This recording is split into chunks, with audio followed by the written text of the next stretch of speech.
SEC going head-to-head again as the SEC knocks down another 9 Bitcoin ETFs waiting for approval. But this time, Bitcoin is hanging tough, hovering around 6,400. Our Bob Pisani is at the New York Stock Exchange with more on that. Hey, Bob. Hi, Melissa. The SEC has once again denied several proposals for a Bitcoin ETF.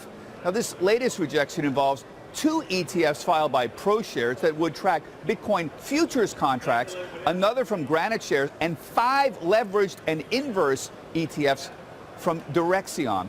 Now, this comes, of course, on the heels of the SEC's rejection of the Winklevoss ETF in July. That would have traded physical Bitcoin. Now, similar to its rejection of the Winklevoss ETF, the SEC expressed concern about fraud and manipulation of Bitcoin markets. For example, it said that the NYSE ARCA, which filed the ProShares application, had not met its requirement, having rules that were sufficient to prevent fraud and manipulation. The SEC also specifically addressed the fact that the ProShares ETF would be tied to Bitcoin futures contracts, and they said that the NYSE ARCA had not demonstrated that Bitcoin futures markets were significantly large enough. But while they have yet to approve a crypto-based ETF, other applications are still on the table, including an ETF that would track a basket of cryptocurrencies. That was filed in July by Bitwise, and the VanEck SolidX Bitcoin Trust, which the SEC announced it was holding off on ruling on until September 30th. So we'll hear then about that one. Critics of the SEC's decision have told me that they are frustrated because they say the SEC has set a very, very high standard, maybe impossibly high. It's not clear what they would have to do to demonstrate that they are adequately preventing fraud and manipulation. Back to you, Melissa. Bob, thanks. Bob Pisani at the NYSE. So if not now, when are the Bitcoin ETFs coming? Our crypto ballers over at the Plasma to break it all down for us speaks. Yeah, sure. So let's get into it. So we had this rejection the other day. Most people, at least the sentiment was that we weren't going to get any ETFs. To me, February 2019 is probably the likeliest, the earliest that we can get it. Why do I say that? Bob just mentioned that the VanEck decision is going to come at the end of September. They actually have until February. So I would expect in September they push it off. We also talked, so that's 2019. Also, the surveillance. The SEC talked about fraud manipulation. It wasn't so much of preventing it, but how do they surveil it? Do they have an arrangement with other exchanges? Are they globally regulated or at a national level regulated exchanges so they can surveil what's going on, survey? And then finally, they said the futures market isn't mature enough. That's probably true at this point in time, although it's growing. So that's why I think as we get into 2019, we got a much better shot at it. Let's just clear that and then take a look at what's going on with the futures market. So here's CME futures, open interest of large holders.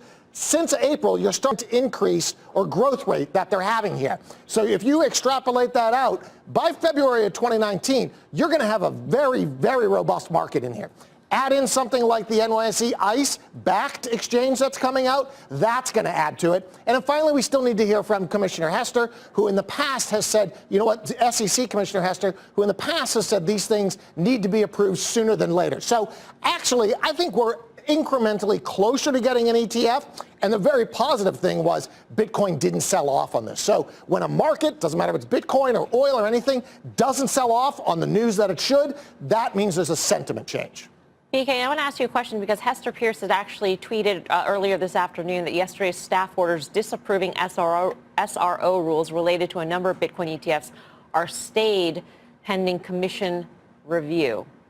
Well, that's kind of interesting. I knew that was somewhat breaking out there, but basically what they're going to go back and look at it and say, have a review of it. So again, I think we're getting closer to it. They're going to look back and say, hey, wait a second, look at this 85% growth in CME open interest. Maybe that's a change. Let's look at whether there are other ways, and also, at least in my view, as whether or not the commission's decision to deny this is actually at this point maybe inhibiting some people from investing in the proper investments.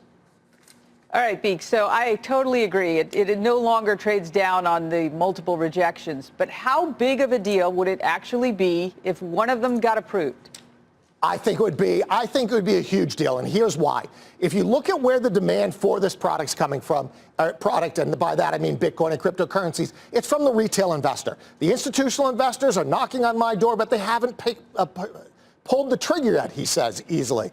But the retail investor has already said they want to buy this. They've already shown that last year. And in retail accounts in the U.S., there's about $50 trillion of AUM. That's a lot of money. It would only take a small portion of that to go into an ETF to spark a nice rally in Bitcoin. Let me ask you this. Let's say they approve an ETF and Bitcoin doesn't do anything. Well, that's a problem.